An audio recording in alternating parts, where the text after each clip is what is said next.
Bismillahirrahmanirrahim. Assalamualaikum warahmatullahi wabarakatuh. Innal hamdalillah nahmaduhu wa nasta'inuhu wa nastaghfir wa na'udzu billahi min shururi anfusina wa min sayyiati a'malina. May yahdihillahu fala mudhillalah wa may yudhlil fala hadiyalah. Asyhadu an la ilaha illallah wa asyhadu anna Muhammadan abduhu wa rasuluh. Amma nabiyya ba'da. Teman-teman, di sini saya ingin menyampaikan beberapa nasihat dari para ulama untuk kita semua yang pernah merasa meninggalkan sholat atau yang sampai saat ini masih mengabaikan ibadah sholat. Para ulama menjelaskan banyak sekali ayat-ayat Al-Quran ataupun hadis-hadis tentang ancaman dari Allah bagi orang yang meninggalkan sholat. Bahkan kalau kita membaca dalam rukun Islam, sholat itu termasuk rukun Islam yang kedua setelah syahadat. Yang artinya apa? Ditolak keislaman seseorang walaupun dia mengatakan asyhadu alla ilaha illallah wa asyhadu anna Muhammadar Rasulullah. Fatimah radhiyallahu an pernah bertanya kepada Rasulullah SAW, wahai ayahku, apa siksa orang yang pernah meninggalkan sholat, baik laki-laki maupun perempuan? Kemudian Rasulullah SAW menjawab, wahai Fatimah, barang siapa yang meremehkan sholat, laki maupun perempuan, maka Allah akan memberinya 15 petaka.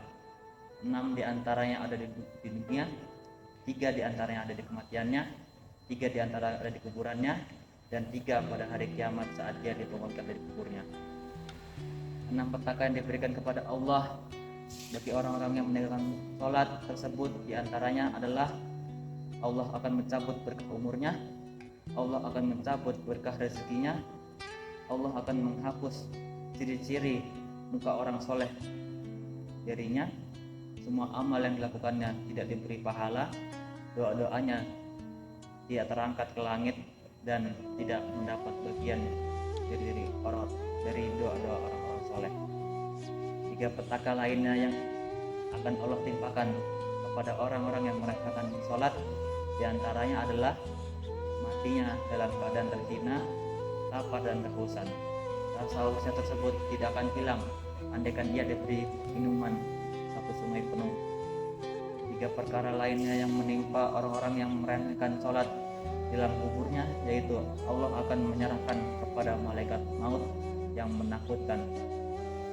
Kuburnya akan menjepitnya, kuburnya akan gelap gulita, sedangkan 3 lagi sisaan yang akan ditimpakan kepada orang-orang mengerjakan sholat adalah Allah akan menyerahkannya kepada malaikat dengan siksa.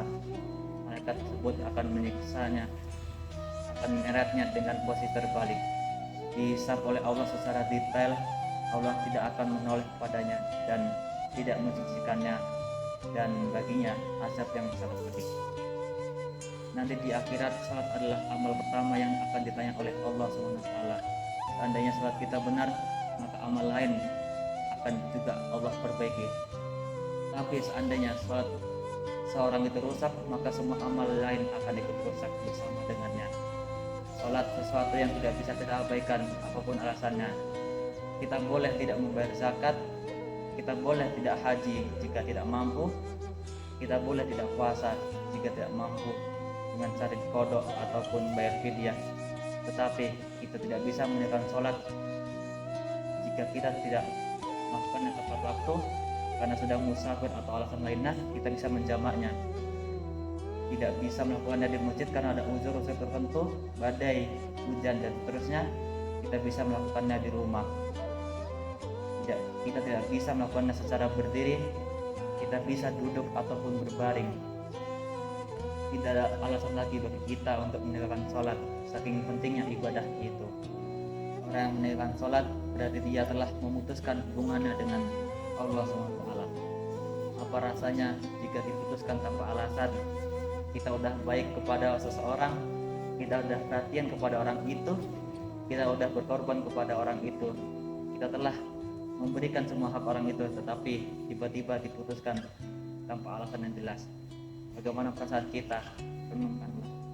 Begitu juga perasaan Allah ketika hamba yang memutuskan hubungan dengan Allah dengan cara menunaikan ibadah salat. padahal Allah selalu memberikan kebaikan dalam kehidupannya. Jangan putuskan Allah dengan menegakkan sholat. Mudah-mudahan ketika kita menegakkan sholat, Allah akan menjaga kita. Barakallahu fikum. Wassalamualaikum warahmatullahi wabarakatuh.